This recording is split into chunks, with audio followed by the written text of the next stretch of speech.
आज की इस वीडियो में हम लोग जानेंगे कि ओवर करंट क्या होता है और शॉर्ट सर्किट क्या होता है, किसी सर्किट में ये दोनों कहाँ पर होते हैं, इन दोनों में क्या डिफरेंस होता है। तो ये कई टॉपिक आज की इस वीडियो में हम लोग कवर करेंगे। इंटरव्यू में आपसे क्वेश्चन पूछा जाता है तो आपको क्या जवाब देना है, तो आइए समझ लेते हैं। सबसे पहले हम समझते हैं कि ओवर करंट क्या होता है। तो देखिए, ओवर का मतलब ज्यादा और करंट का मतलब हो गया है करंट, मतलब ज्यादा करंट। मतलब ये हुआ कि किसी सर्किट में उसकी कैपेसिटी से जब ज्यादा करंट फ्लो होती है लेकिन उसकी एक सीमा हो। मतलब एक एग्जांपल ले लेते हैं। मान लीजिए कि कोई मोटर है, उसकी जो फुल लोड करंट है, मान लेते हैं हम 10 एम्पियर का उसका फुल लोड करंट है, लेकिन किसी कारण से उसका वो करंट 12 एम्पियर हो गया, 14 एम्पियर हो गया, 15 एम्पियर हो गया, तो उसको हम ओवर करंट की पोजीशन में रखेंगे। मतलब वो ओवर करंट की पोजीशन हो गई। अब वो कई कारणों से ओवर करंट हो सकता है। मान लीजिए मोटर जाम हो रही है या कई सारे कारणों से हो सकती है, लेकिन वो जो करंट हो वह एक सीमा तक बढ़े, उसको हम ओवर करंट बोलेंगे। कुल मिलाकर के बात ये हुई कि जब ओवर करंट की पोजीशन होती है तो उस वक्त जो करंट होती है उसकी एक लिमिट होती है, एक सीमा तक जाकर के वो करंट रुक जाती है, उसको हम ओवर करंट बोलते हैं। अब आइए समझ लेते हैं कि शॉर्ट सर्किट क्या होता है। तो देखिए, शॉर्ट का मतलब हो गया टच हो जाना, शॉर्ट हो जाना, दो पोटेंशियल का शॉर्ट हो जाना, उसको शॉर्ट। और सर्किट मतलब हो गया सर्किट। मतलब क्या हुआ कि मान लीजिए कोई सर्किट है, उसमें जो फेस और फेस है, मतलब R phase Y phase, R phase B phase, या मतलब कुल मिला करके दो फेस के वायर टच हो जाएं, फेस के साथ में न्यूट्रल टच हो जाए, फेस के साथ में अर्थ का तार टच हो जाए। पर इसमें ध्यान रहे कि इसमें जब तार टच हो तो बीच में किसी भी प्रकार का कोई रेजिस्टेंस नहीं होना चाहिए।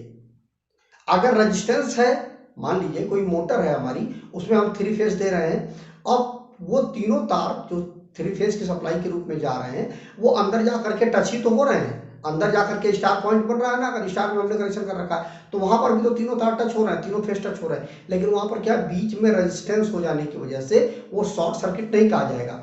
लेकिन जब उस तार को अंदर जाने से, मतलब सप्लाई के अंदर जाने से पहले ही बाहर ही तीनों तार आपस में टच हो जाएं, दो तार आपस में टच हो जाएं और उनके बीच में किसी प्रकार का कोई रेजिस्टेंस ना लगा हो, कोई प्रतिरोध ना हो, उसको हम शॉर्ट सर्किट बोलेंगे।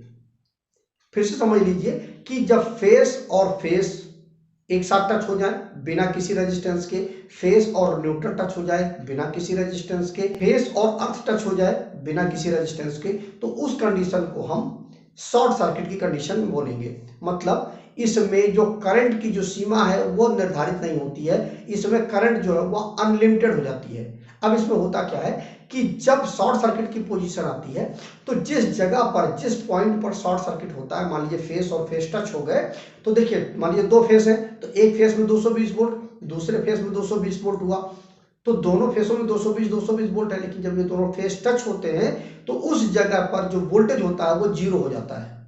अब जब वोल्टेज जीरो हो जाएगा तो वहां पर जो करंट है वो अनलिमिटेड हो जाएगा, और यह करंट इतना ज्यादा फ्लो होने लगता है कि उसमें इतनी ज्यादा हीटिंग हो जाती है जिसकी वजह से वह पूरा का पूरा जो सर्किट है वो जल जाएगा। बस बार में अगर कहीं शॉर्ट सर्किट हो जाता है तो बस बार पूरी मेल्ट हो जाती है।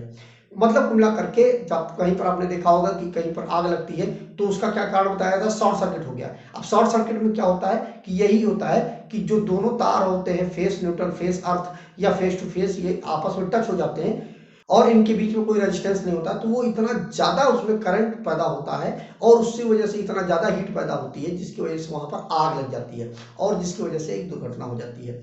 तो इस तरह से आपके समझ में आ गया होगा कि ओवर करंट क्या होता है और शॉर्ट सर्किट क्या होता है। इलेक्ट्रिकल से संबंधित यदि आप और भी नॉलेज चाहते हैं तो वीडियो के डिस्क्रिप्शन में आपको लिंक मिल जाएगा www.targetelectrician.com का, वहां पर जाकर के आप इलेक्ट्रिकल से संबंधित ढेरों नॉलेज ले सकते हैं। तो आज की वीडियो बस इतना ही। नमस्कार दोस्तों।